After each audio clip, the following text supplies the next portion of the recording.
Every day, it's all about the numbers. We had 239 cases of community transmission. With only 80 of those cases known to be isolating during their infectious period, there's another important number worth noting.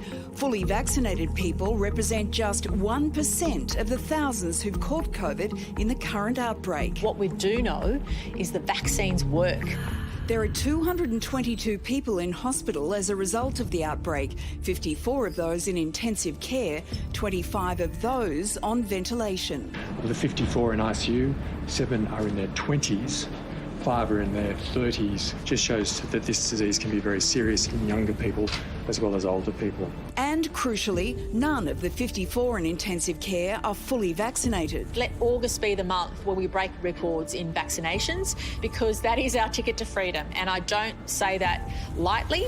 Gladys's August push comes after Friday's National Cabinet, where the country's leaders agreed on a 3-phase plan. The next phase aiming to get 70% of the adult population fully vaccinated. When you reach 70%, lockdowns are less likely, but they are possible. They are less likely, I wish to stress. But with just 15% of the total population fully vaccinated now, there's no guarantee of when we'll get there. So if you get vaccinated, there will be special rules that apply to you. Why? Because if you're vaccinated, you present less of a public health risk. You are less likely to get the virus. You are less likely to transmit it. So could a surge of jabs in Sydney help get the nation where it needs to be? Pleasingly, in the last 24 hours, we had over 82,000 people get vaccinated in one day alone in New South Wales. Now, at that rate, we're vaccinating about 500,000 people per week. Dr Stephen Duckett has done extensive modelling with the Grattan Institute on where Australia's vaccine target should be, and he joins us now. Stephen, 500,000 jabs a week would see another 2 million people in New South Wales with at least one dose by the end of August. Have these Delta outbreaks actually been the kick in the pants that we needed to get the numbers up?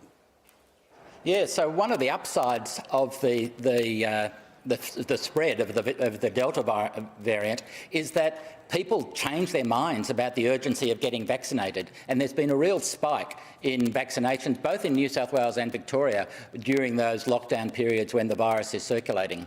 Doc, we talk about this 70% vaccination target, but when we talk about that number, it's always the percentage of the adult population only. We're seeing more and more cases of kids contracting COVID. Do you think it's time that we start talking about a percentage of the total population instead? Oh, absolutely. What you're aiming for is so-called herd immunity, so the virus can't spread.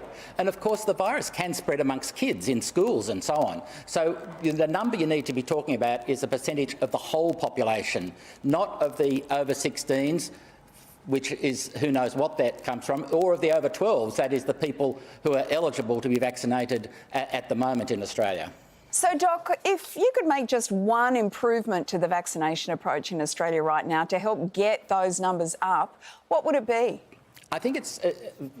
can I have more than one? Yes, go for it. First of all, it's fixing the supply, but then you've got to actually get it much, much easier for people to get vaccinated. So big workplaces should be given doses when they're available. We should have longer opening hours so people who are doing shift work can get vaccinated. So all sorts of things like that, just making it easy. We also reckon you should run a lottery. So once a week between Melbourne Cup Day and Christmas Day, on the Tuesday, run the lottery, 10 people can win $1 million.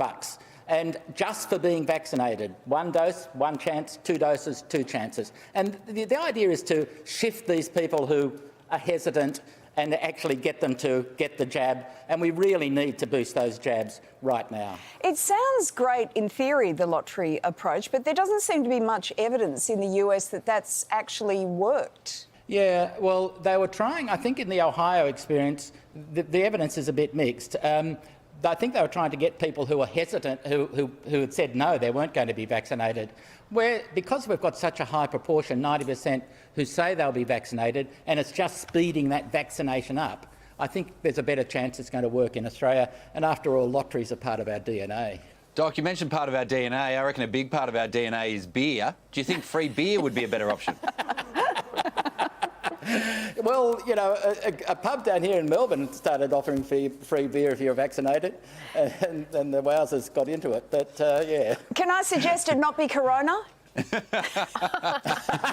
wouldn't work so well. Yeah. Dr. Stephen Duckett, thanks very much for your insights. Pleasure. With so much content online, it's sometimes hard to keep up with it all. And let's face it, who has the time? The Project YouTube has you covered with the stories that matter. Hit subscribe for a daily list of the news that you need to know.